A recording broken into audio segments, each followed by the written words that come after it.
Amici, bentrovati a tutti. Oggi andremo alla scoperta di un nuovo borgo sempre sui Monti Tauni, in provincia di Foggia.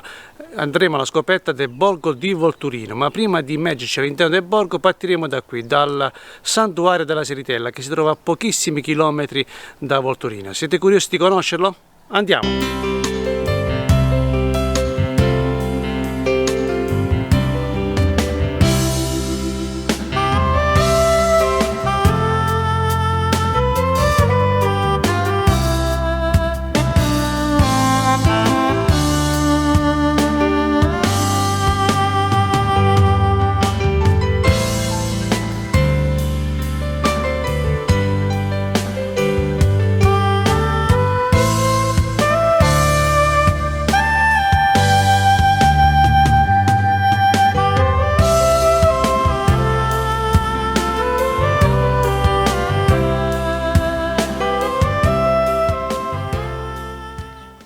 La località di Seritella in passato era un vero e proprio borgo rurale che fu distrutto da Ferdinando d'Aragono ed oggi conserva ancora le tracce di un nobile passato, da cui si evince questa chiesa di Santa Maria della Seritella, che è stata la Domus Templare. Oggi è un santuario con una sua leggenda. Infatti, nel luglio del 1862, il generale Cialdini incaricò bersaglieri e cavalleggeri di radere a solo Volturino, che riteneva connivente con il brigante Pasquale Recchia, detto anche Pasqualillo.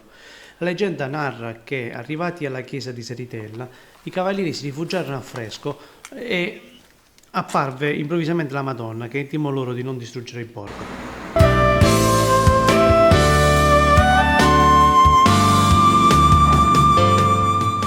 Questa è la parte d'ingresso del piccolo paese di Volturino e questa è la sua piccolissima villa, che è un punto di ritrovo per gli abitanti del posto. Amici, siamo giunti al borgo di Volturino. C'è da dire subito che Volturino è uno dei borghi più freddi dell'intera regione Puglia. Adesso andiamo alla scoperta di questo magnifico borgo con tutti i suoi particolari. Andiamo. Notate subito ad un primo impatto una caratteristica similare agli altri borghi visitati fino ad oggi attraverso i video dei viaggi di Mario e Ted sui Monti Tauni.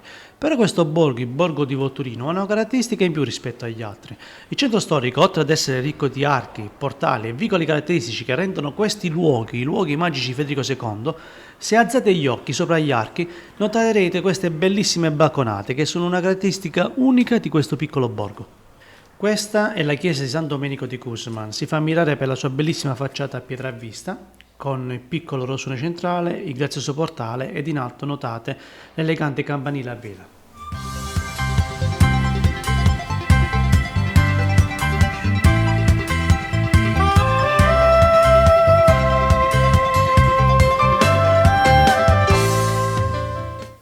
Ed ecco quello che vi accennavo prima, una delle balconate presenti in questo borgo, sopra l'arco, che affaccia direttamente sul vicolo e in questo caso affaccia anche sulla bellissima vista del Tavolino delle Puglie.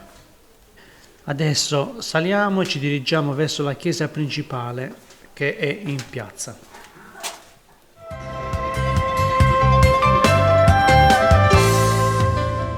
Ed eccoci alla chiesa principale, la chiesa dedicata a Santa Maria Assunta in Cielo, un edificio di stile romanico e questa particolarità di questa torre campanaria molto alta.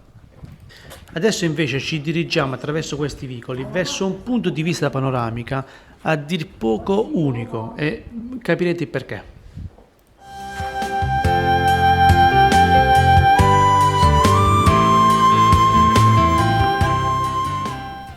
Amici, questo è il punto panoramico più bello di tutti i tavolini delle Puglie sui Monti Tauni, perché quando ci sono le giornate limpide da questa zona si possono arrivare addirittura a vedere le Murge Baresi. Adesso vi mostro tutto il panorama nella sua interezza.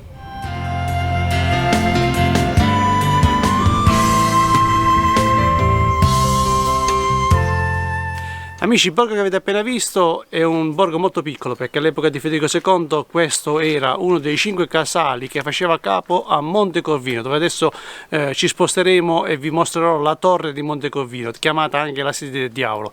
Dal punto di vista panoramico è l'unico posto che si riesce a percepire davvero la grandezza del Tavolino delle Puglie, e addirittura quando ci sono le belle giornate si riescono a vedere anche le Murge baresi. Adesso ci spostiamo alla torre di Montecorvino e vi mostro la particolarità di quella torre. Andiamo!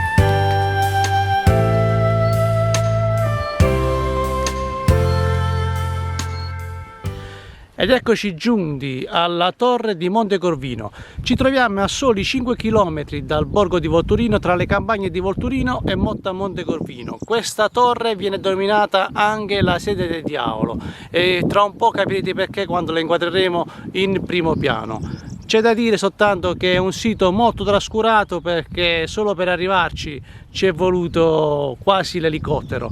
È un punto davvero da rivalorizzare, perché merita tantissimo ed è anche un punto molto importante dal punto di vista della storia. Andiamo a vedere da vicino questa magnifica torre. Ed ecco qui la sede del diavolo. Questo è ciò che rimane della torre. Bisognerebbe dar lustro e rivalorizzare questo magnifico sito.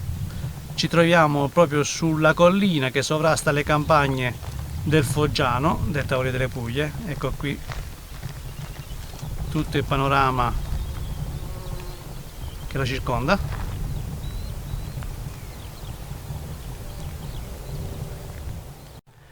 Amici, dopo aver mostrato la torre di Montecorvino, detta anche la sede del diavolo, non mi resta che invitarvi a seguire i miei canali social e rivederci al prossimo video con i viaggi di Mario Wettet. Buona giornata a tutti!